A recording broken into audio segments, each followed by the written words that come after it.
welcome to the This Is Believeland Real Browns Fans podcast. I am your host, James Mastrucci, and as always, I am joined by my co-host, Jordan Cohen. Jordan, how you doing today? I am doing great. It is now day 2 of training camp, and that's always very exciting.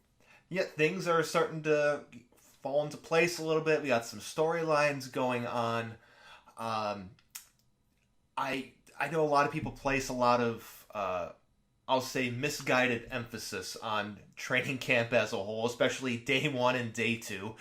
But, you know, being that the Browns are in a different position now than they were before, some of the things that have happened are a little less important now that we have a stable coaching staff. Yeah, I agree. And I think that, I mean, what all the reports are saying about day one is that the offense looked really good.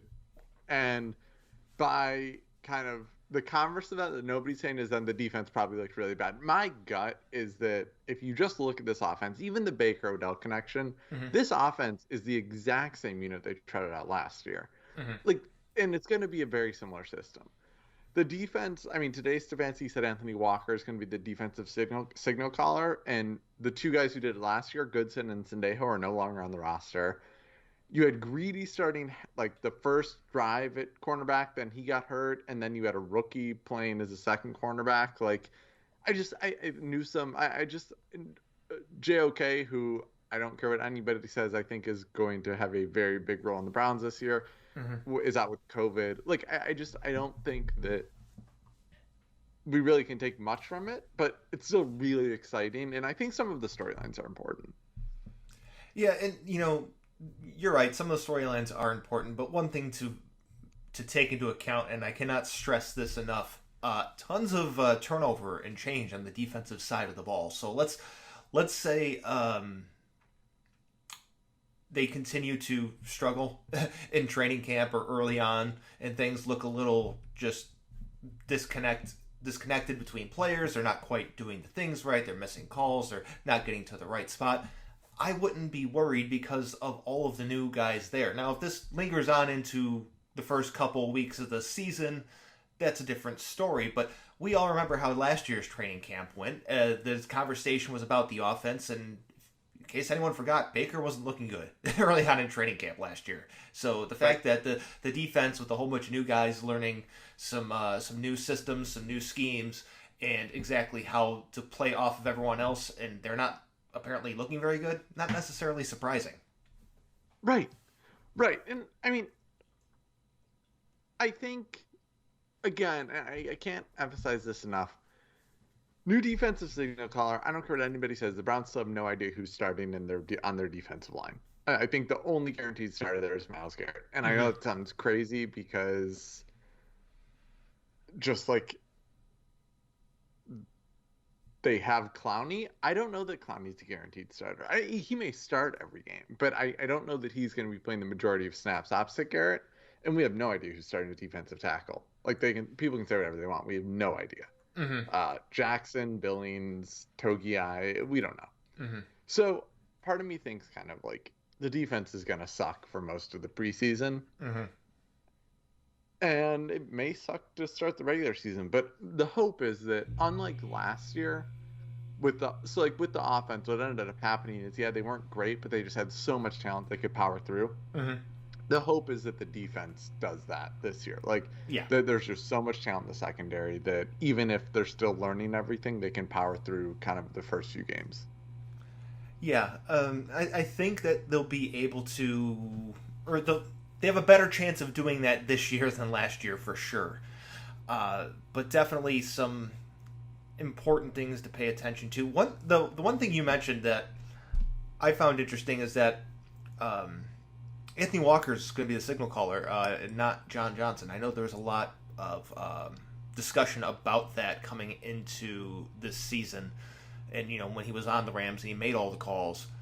Are you surprised at all went with Walker instead of Johnson, or? I mean, yeah, but I also think it gets something you and I have talked about, which is I don't know that the Browns are going to be running nickel as much as people think they are. And that doesn't mean John Johnson won't always be on the field, but if you're going to be running a lot of 4-3 base, You probably want the signal caller to be the linebacker, anyways, because the safety is going to be out in Berea. Like, if they're running 4-3 base with single high, Johnson's going to be far back. Like, I think it may be a signal. And listen, it's day one of camp or day two of camp. Like, that could change. But I guess it's a little surprising. I mean, did Walker call the plays in Indianapolis? Do you know? I believe he did. Okay, so maybe that's what it is. And I don't know. I never think you can have too many leaders. So You're right on that. You can't have too many of them. And I believe I saw something said that Walker did call them. I'm trying to double check while we're here, but to your point, that's about the defense that they're running and the personnel. Having a linebacker out there calling the play seems to be a better option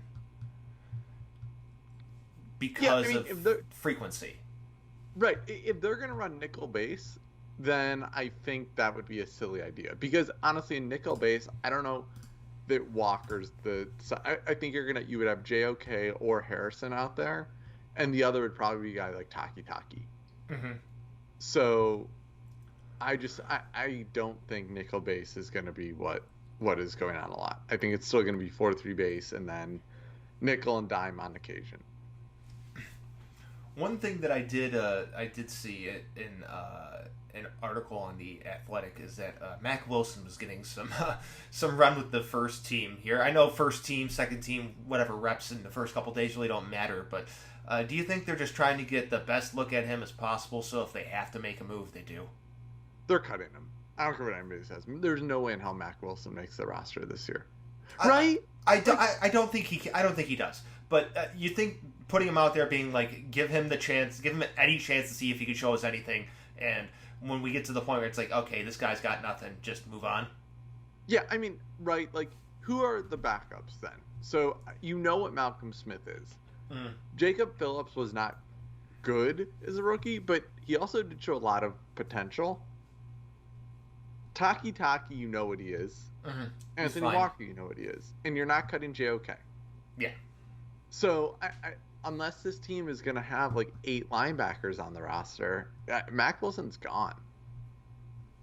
It may have just been hey, we don't want to put Jacob Phillips or Malcolm Smith there because we know what they are. I mean, yeah, there's that. There's also, I mean, we also can't discount the fact that JOK wasn't there, so someone had to take the reps at some point, so. Yeah. And for someone like Malcolm Smith, we know what he is. He's more of the passing down guy. So he's going to be in there in pass plays. He's got to be in there all the time. He's a rotational sub linebacker. He's not a starter. Right. So maybe that's what they were going with. Yeah, I mean, I guess, no, I think that's a good point. I just, listen, I'm skeptical about this defense, and I'm skeptical about Joe Woods. And I can say this as much as possible. Like, if Joe Woods decides he's cutting Jacob Phillips and Mac Wilson's going to start, I wouldn't be shocked, but it's not because I think that makes sense. It's because it's Joe Woods. Mm-hmm. I also don't think Joe Woods is an idiot. So, I can't.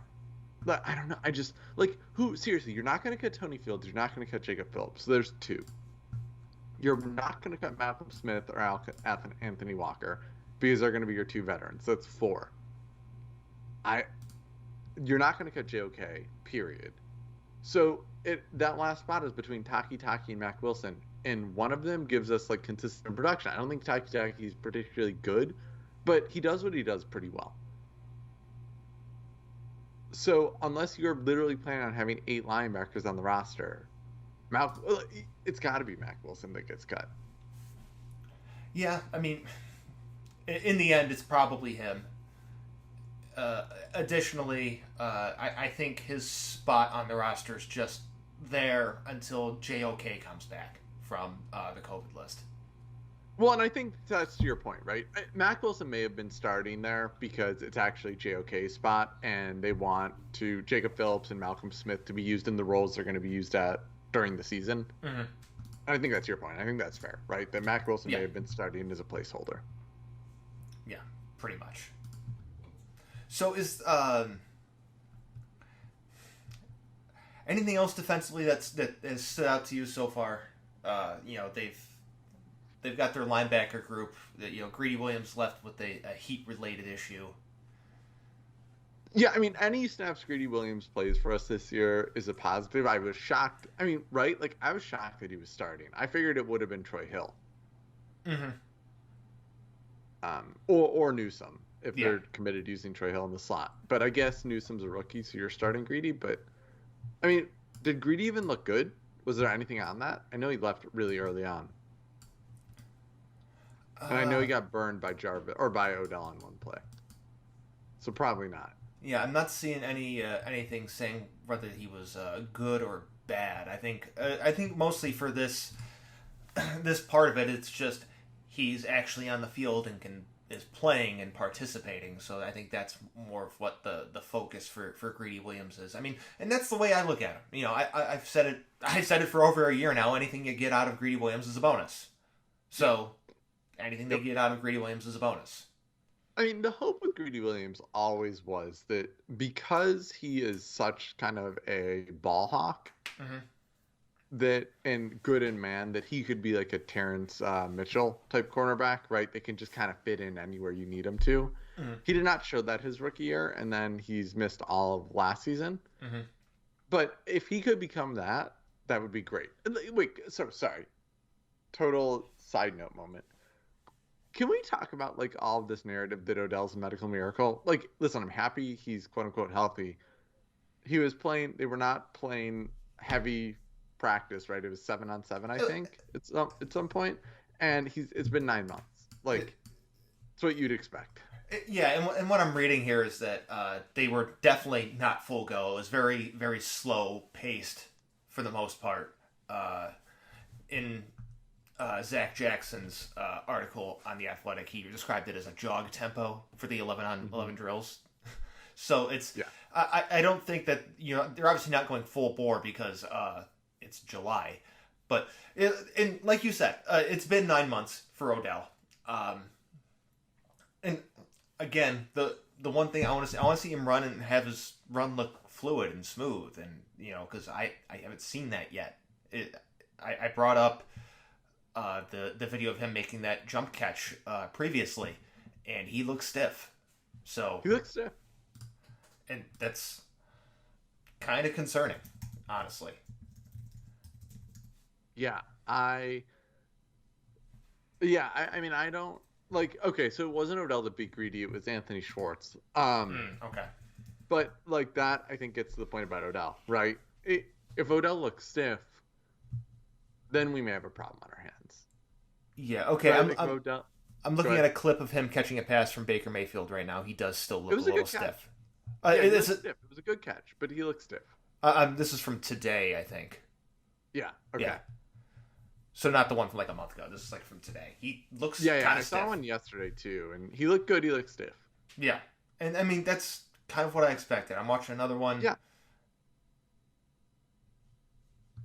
Right, I mean, this isn't like a Zlatan Ibrahimovic thing where like he just tore his ACL, MCL, and like Achilles, and then came back in 6 months. Like, it's not what we're talking about here. We're talking about like generally expected recovery time. Yeah, so it's very much on the timeline expected for his recovery. So, yeah, you hope that he's able to play at the full level. He'll probably be a little.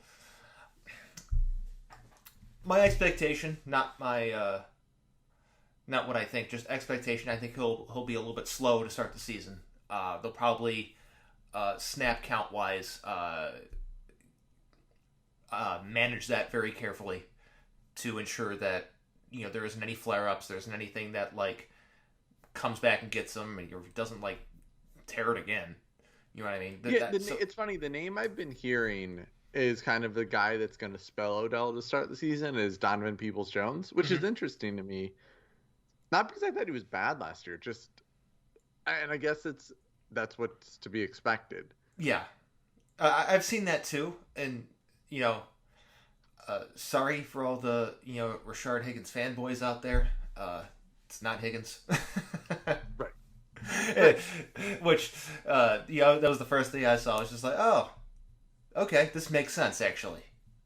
Yeah, yeah. I mean, I really don't know. I don't think Higgins is gonna. It will take 2 injuries to that receiving core for me to think Higgins gets a lot of snaps, or really any at all. Because right now, Odell, Jarvis, Donovan Peoples-Jones. Then you have Anthony Walker and I'm blanking on the name. The running back they took that people think is going to replace Ernest Johnson. Felton. Felton. Yeah, you have Walker and Felton who like kind of mirror each other as a receiving group. Mm-hmm. Those are we don't play many 3 receiver sets. Like it will take, I think, an injury to both Odell and then one of Jarvis or DPJ for us to see Higgins. So you want to know something fun? I think Higgins could be a camp cut. I mean, he's on a 1-year deal. They could cut him. Yeah, they could. I mean, because he has to beat out one of those guys. Otherwise, he's getting cut. Because you look at the other guys on the roster, you look at the skill sets of those guys, you look at timeline, ceiling of those players. Higgins is a moderately high floor guy, but very low ceiling. Higgins is what Higgins is. He's not going to improve. I don't think he's going to get worse anytime soon. But he is what he is. Like, and I mean, again, just we do not run a lot of 3+ receiver sets. No. Right? Most of our sets are 2 tight ends. So I kind of just feel like Higgins needs. Are you really going to keep what amounts to a 5th receiver on the roster? I mean, he's the backup to the backup. Yeah, I mean, there's a point where when you get to some of these players on the roster, where redundancy comes into play. Right, you're not cutting one of the 3 tight ends, no matter how much like we kind of wish Njoku or really Njoku would get traded. Like he's probably not going to. Probably not. So those 3 are going to be on the roster, and they're not cutting or trading Odell, Jarvis, and evidently not DPJ. They're not getting rid of Walker, and Felton will take a running back spot, but it's the same point. Like and they just drafted Schwartz, so they're not cutting him. Right, or not Anthony. I meant Schwartz. Sorry. Yeah. I did not mean Walker. Short. I've said Walker like 8 million times. I meant Short. It happens. Yeah. Derek Willis is another guy that like people are saying may be in the running. Like, I don't know. I don't know that. I feel like wide receiver and linebacker, I think Mac Wilson and Higgins are both guys that very likely could get cut. Because you're going to want to save depth elsewhere. This team needs at least 3 tight ends on the roster. They need at least 3 running backs on the roster. Right now, I don't know what offensive linemen are going to get cut. Because, like, Forbes is still, like, weirdly kind of a rookie. And then there is, like, Chris Hubbard's not getting cut. No, he's not. As much as people want him to be cut, they're not going to cut him. Right, they're not going to cut him. He does too much. He's too kind of versatile. I'm pulling up their depth chart right now just to refresh me on some of these guys. But yeah, so I mean, Forbes, James Hudson, the rookie, isn't getting cut. No, the son of Nick Harris isn't getting cut. Like, receiver is going to be a room that probably is going to see somebody get cut, and it's not going to be the actual good ones. No, I mean, I actually thought like DPJ was the guy in the bubble, but it seems like he looked really good day one, and the coaching staff is pretty high on him. Which, like, I think he was only targeted 20 times last year, but he caught like 13 out of those 20 passes and had a pretty good kind of metrics in terms of catches and like getting open. So that doesn't shock me, I guess. So I think Higgins is on the bubble.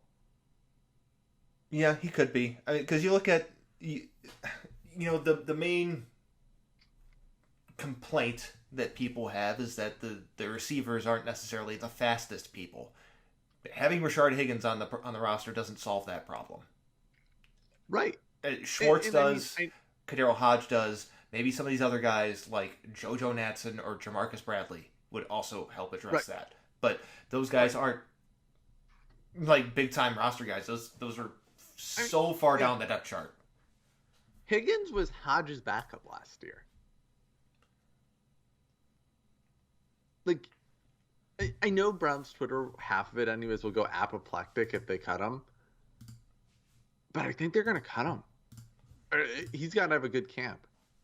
He's going to have to do something amazing to avoid being on that bubble. I'm sorry to tell some of our listeners that, but let's be real.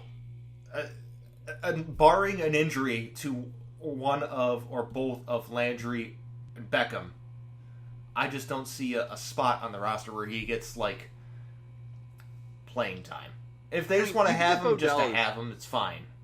Yeah, even if Jarvis takes a step back and Odell's 50% the player he once was, both of those guys are still better than Higgins. Mm-hmm.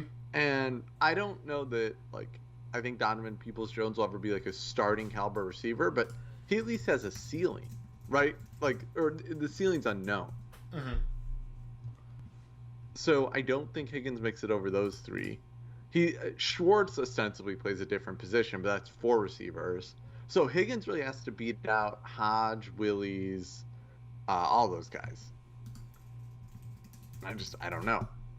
I don't know if he will. Because they're not going to have more than 5 receivers, I don't think. They may have a few practice squad guys, but Higgins won't go to the practice squad, so... Yeah, so looking at their depth chart again. I had it up and I closed it. That's fantastic. But... So there's going to be a couple guys on there are going to be practice squad guys, but there's going to be maybe 1 or 2 guys in particular that they're going to have just for return man duty. I think that's part of the reason Ryan Switzer is still here as a possible return guy. Same thing for JoJo Natson. So one of those guys is still going to be here. So that's a spot dedicated. That's 5 receivers. That's dedicated to them. So So one of those guys, Landry, Beckham, Peoples-Jones, Schwartz.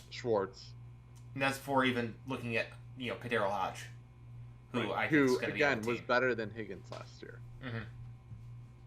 And Kadero Hodge can do the Jarvis. So, like, if Jarvis gets hurt, I think Kadero Hodge is taking... Like, he was not as good, but kind of like just a big body, kind of good, like, solid route runner type skill set. Mm-hmm.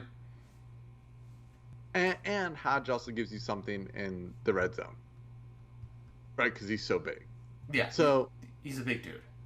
I don't know, man. Like, are you going to keep 7 receivers on the active roster? I mean, I don't think you can. You got to cut somewhere. We can't have every single player.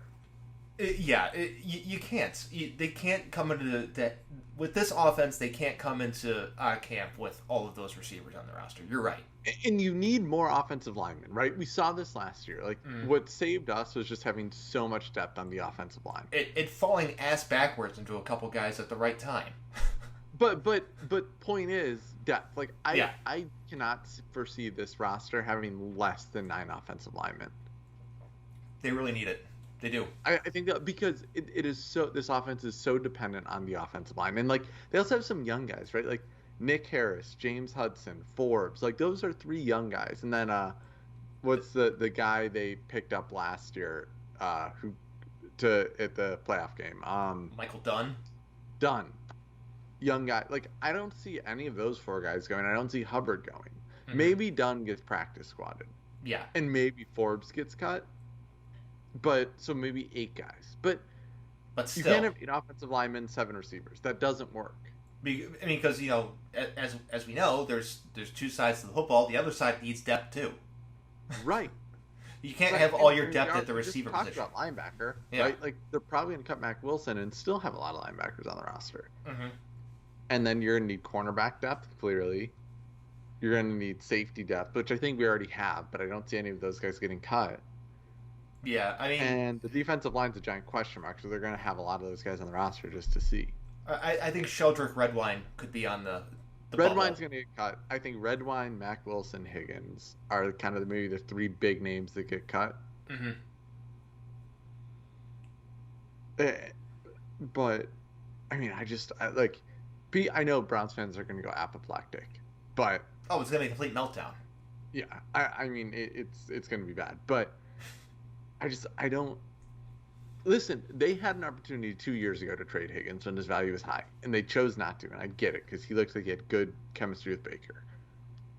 But you can't trade him now. He's on a 1 year deal, and teams will call that bluff. I mean, there's that, and there's the fact that he's been a free agent 3 times, and no other Nobody's team gone has out. nobody's gone after him. Right. I mean, Higgins' best bet actually probably would have been just waiting until kind of the season got close to starting and teams had injured receiving cores. But like every time Higgins has been in the big light, like think about the playoffs last year. Like that fumble hurts his value. I know it's one play. And he did well prior to that on that play. But I mean that fumble arguably cost the Browns a trip to the Super Bowl. Mm-hmm. Like think about how different that game looks if the Browns score a touchdown there because Higgins is an idiot with the ball. Yeah. You don't have to worry about the Chad Henne rollout. That's for sure. Yeah. I mean, do you, like, I don't. I get why they give him a 1 year deal, right? You want to test him, but I don't think he's going to improve. I don't think anybody's going to take Njoku. So, I mean, Njoku is ostensibly a receiver that plays in the tight end spot. And which, by the way, sidebar, all of a sudden people think Njoku's become a good blocker. I don't understand. Like, that came out of nowhere. See, there's a difference, and I will admit he got slightly better towards the end of last season at blocking. I will admit that. But he's still bad. Being slightly better, but still bad, is still bad. He went from probably the worst blocking tight end in the NFL to maybe like a bottom 25%. Yeah, he's still not good. Which is still bad. Yeah. But, this roster is weird, right? Like, I think what people think it's going to look like is not necessarily what it's going to look like. Just like I don't think they're going to run as much nickel as people think they are. And what will end up happening is people will say like, oh, well, JOK's in, so that's a safety. It's a nickel. No. Right. Which gets to like what you want this defense to look like, right? Like at the end of the day, you don't want nickel and base to be that different. Like JOK can do everything a safety can do, but he is a linebacker. Frankly, I think there's an argument that last year Ronnie Harrison was a linebacker. I mean, I do. Like, yeah. If they are playing most of their snaps in the box and sometimes just go out to coverage, that's maybe you say they're a box safety, but like JOK is a linebacker. He's built like a linebacker. He plays like a linebacker. He is just one that is also really good in coverage. Yeah, I'm just, looking at their depth chart and, oh, look, he's listed under linebacker. Wait, hold up.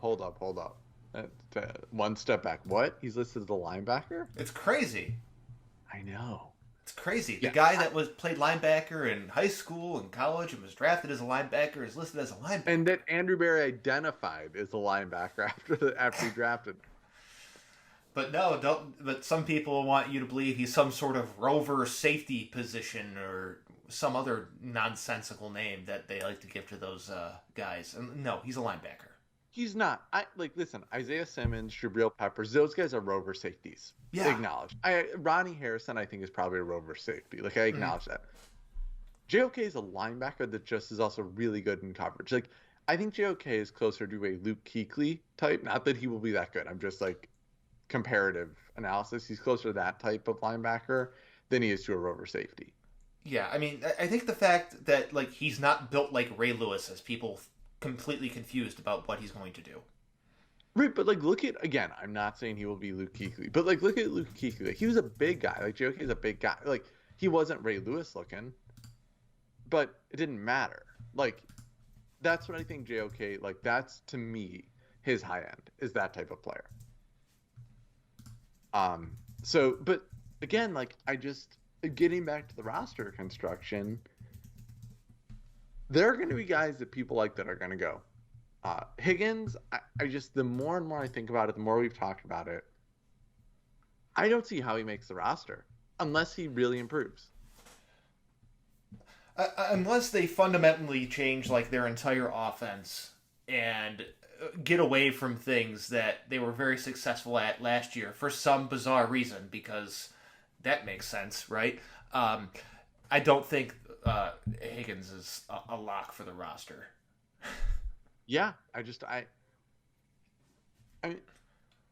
I don't see now. Greedy may be a guy too that if he just looks really bad, he may get cut. I don't. I think they will give Greedy another year as long as he can be healthy going into the season. Yeah, so I'm with you on that. I think he has a much longer leash than some of the other guys here in I mean, regards to roster security. like he did not look great his rookie year. He also had a few good flashes, but he didn't look great. Hmm. And he has that injury, that nerve damage injury in the shoulder is bad. But also, like, don't forget how high his potential was coming out of college. Like he had one flaw, and it was a big flaw. He didn't know how to tackle. But like his coverage stuff was outstanding. Hmm. So I think they will give him a leash this year, as long as he can be healthy. Yeah, as long as he can play, I think they're gonna give him a chance to redeem himself. Yeah. So I in maybe the offensive line battles between like Dunn, Forbes, and Nick Harris for like maybe one of those three gets cut. Hmm. Maybe. I don't know. The other thing. So in Real Browns fans, there's an art. The third part of this cap series came out, and I actually really encourage everybody to look at it. It's a really good article by Dan Keyes, Hmm. and he talks about in the article like what everybody's worried about Teller getting like not playing, but what Dan Keyes says is it's actually probably more likely that Teller gets re-signed and Treader gets cut, and that actually makes a lot of sense. Yeah, And I in can see that that. world, a guy like Nick Harris probably is going to get another year, and I actually think that makes more sense because Teller is still fairly young. He's a guard. He will get paid a lot, but he'll still get paid like a guard. Treader is getting paid a ton. He's 31 years old, and I think next year is the last year on his deal. So you can cut him. And to that end, I don't know that any of those three guys get cut. Yeah, I mean you're right. You're right. I mean, to me, so like I think one thing we've identified today is like Higgins, Mac Wilson, and who's the third guy that I said we get cut? Higgins, Mac Wilson. Oh, Redwine. Yeah, Sheldon I think Redwine. those three are. I think those three are in big trouble. Yeah, I'm with you. Absolutely. Um, let's touch real quick on everyone's favorite thing to do in early days of training camp. I saw a tweet yesterday: Baker Mayfield ripping lasers or some ridiculous statement like Yeah. that. And I'm like, come on, man! It's day one of training camp. They're like, it's not that they're not trying. It's just it's very relaxed compared to game prep during game week. Yeah, and like I would hope Baker was throwing lasers. Yes.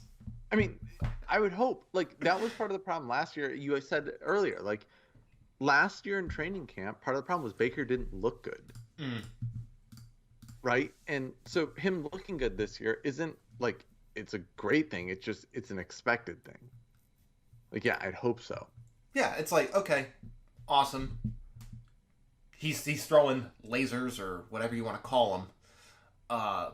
But I mean, No contact, like it's not real. It's not. I mean, not real. yeah, he threw it. It happened. Cool. But in the grand scheme of things, it's not real. Let's be real here. Well, and like if you watch that play where Jarvis beats Ward, a lot of people are like, look at that connection. Baker, like the pass was fine. Hmm.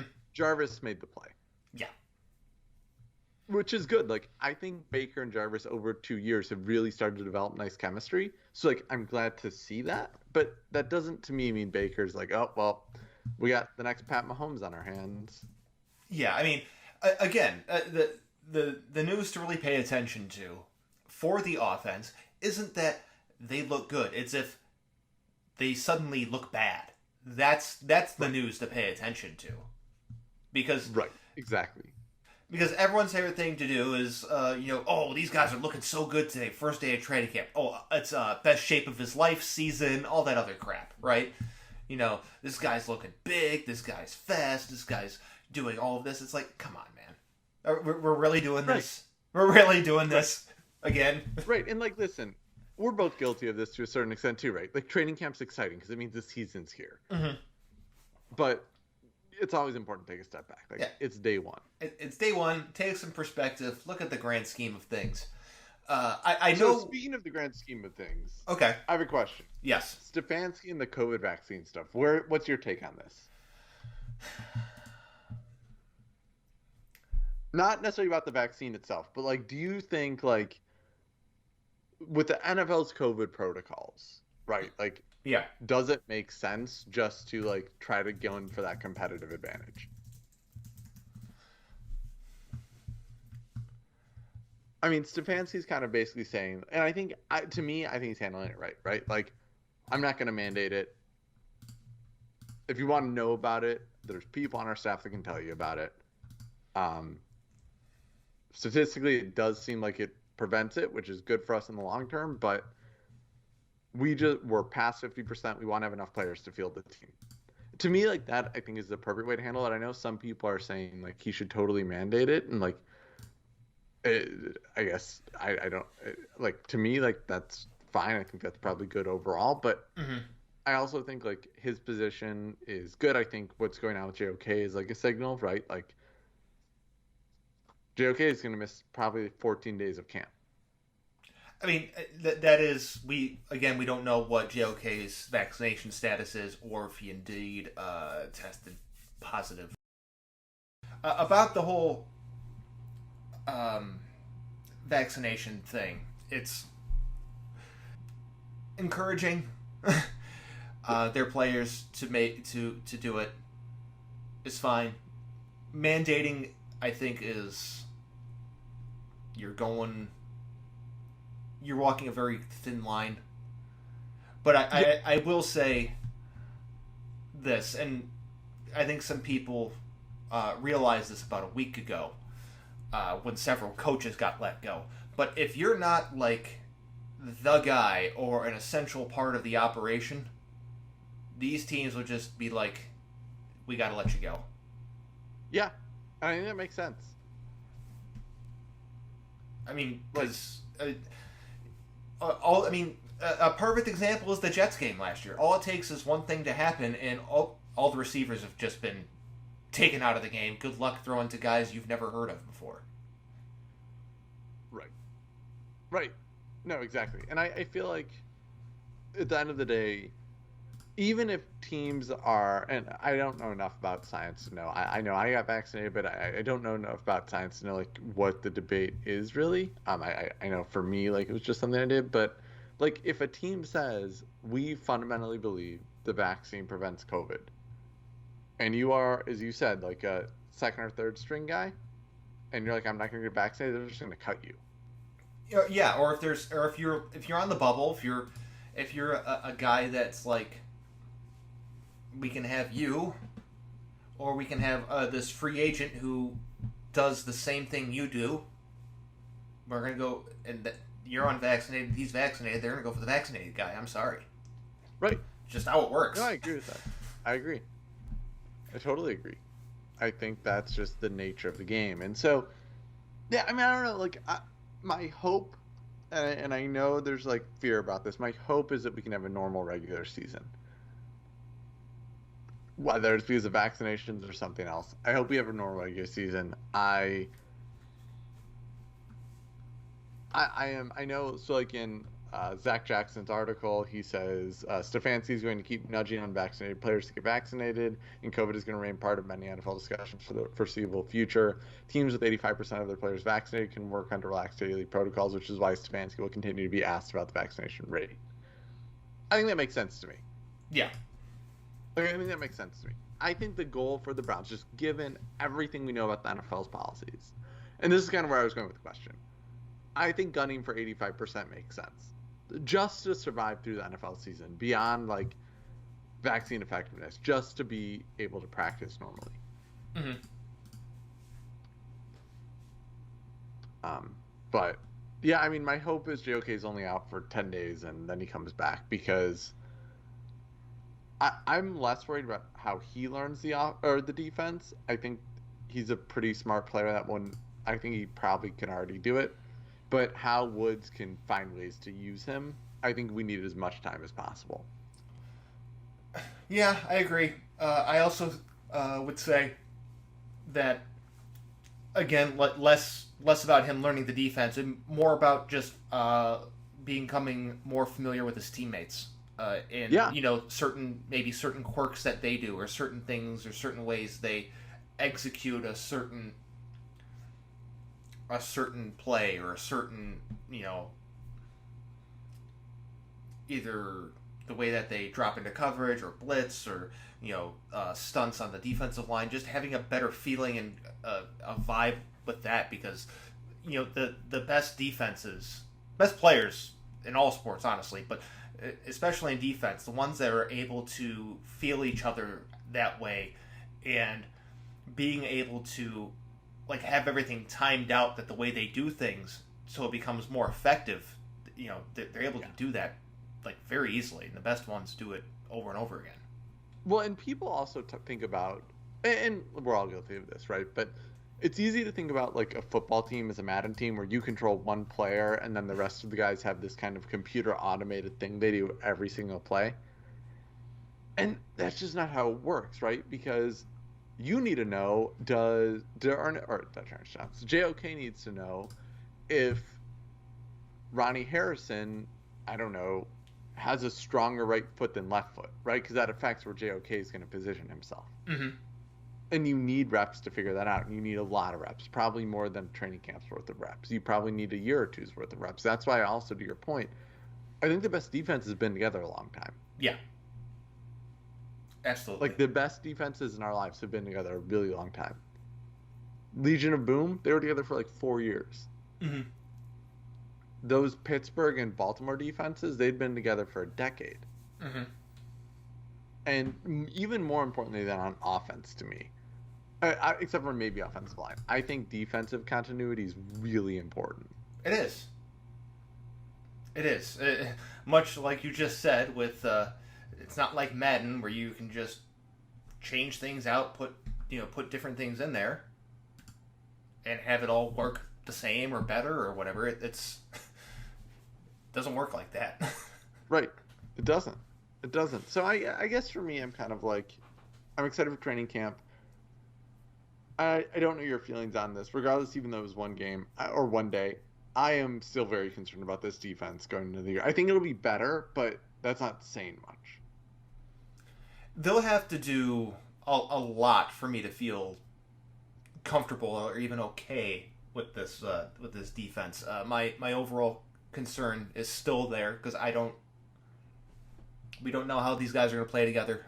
Again, continuity, your best friend.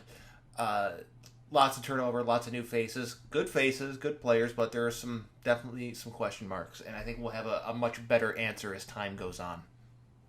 Yeah, and I also kind of think that I'm less worried about the secondary, because I know, as a unit, they haven't played together much, but, Troy Hill and John Johnson were teammates. Denzel Ward, I feel can play with anybody. He just is, that type of player. And so you're really kind of merging Harrison in with that group, I think, and maybe Greedy and Newsome. So, I think it takes some merging, but I think there's a lot of talent there. The front seven terrifies me. Yeah. I think the front seven may start really bad. Oh, yeah. I mean, everybody's saying Myles Garrett's going to be back to old Myles Garrett. Maybe he will. Yeah, it's what possible. we know about COVID is, sometimes that's not how it works. Right? People have long COVID. We don't know that he doesn't have that. I mean... And if he's not the same guy... That's going to cause some serious problems for everyone else in that defense. Huge issues, because then all of a sudden this idea that Jadeveon Clowney is going to be great because Myles Garrett's on the opposite end, that won't hold anymore. Mm-hmm. So, yeah, I mean, that front seven terrifies me. Yeah. But I'm more comfortable about the coverage unit than I was last year, largely because hell yes. our two starting safeties aren't going to be a combination of Sendejo and Redwine and guy that went to the Raiders. Carl Joseph. Carl Joseph. Easily forgettable Carl Joseph. Those three were starting most games. Some combination of those three. And I just feel infinitely better that I will not need to watch any of them play this year. Same. I mean, I'm infinitely more comfortable. Oh, and the cornerback too. What was Andre Johnson? Was that his name? He like played like all of our nickel corner snaps, and like I don't remember one good play he made all season. Oh, I gotta look this up now because I can't remember. Yeah, God, he only was only on the team a year ago, and I can't remember who it was. No, he was literally like literally forgettable. This exact moment, Kevin Johnson. Kevin Johnson. There we go. Kevin Johnson. Andre Kevin Johnson's the Hall of Famer. Kevin Johnson. Yeah, Kevin Johnson. Like, I don't care what anybody said. Like, Troy Hill's a better player. Like, Yes. in every way. So I don't, like, to me, the secondary is just going to be better by, like, talent elevation.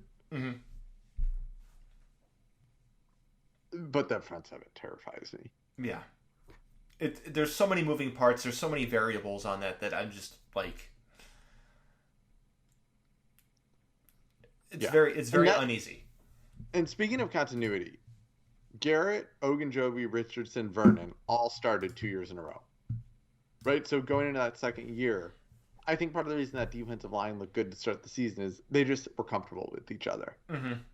And so now a completely different set of people playing. Yeah, these players have never played together. Well, we're definitely going to find out a lot sooner rather than later. Do you have any other final thoughts here?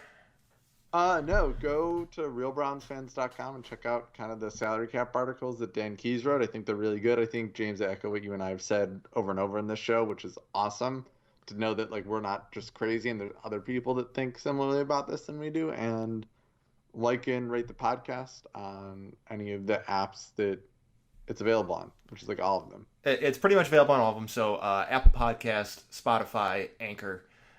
It's available on both websites as well. SoundCloud, still there. So it's available everywhere. Like, subscribe, tell your friends, share. It is also, I am putting the audio on my YouTube page. I also tweet those out as well. Make sure to follow all of the posts as we have them. And when you subscribe, good news is that they'll pop up right in your podcast feed exactly where you want them. You'll be ready just to hit play. Hashtag technology. Perfect way to end it.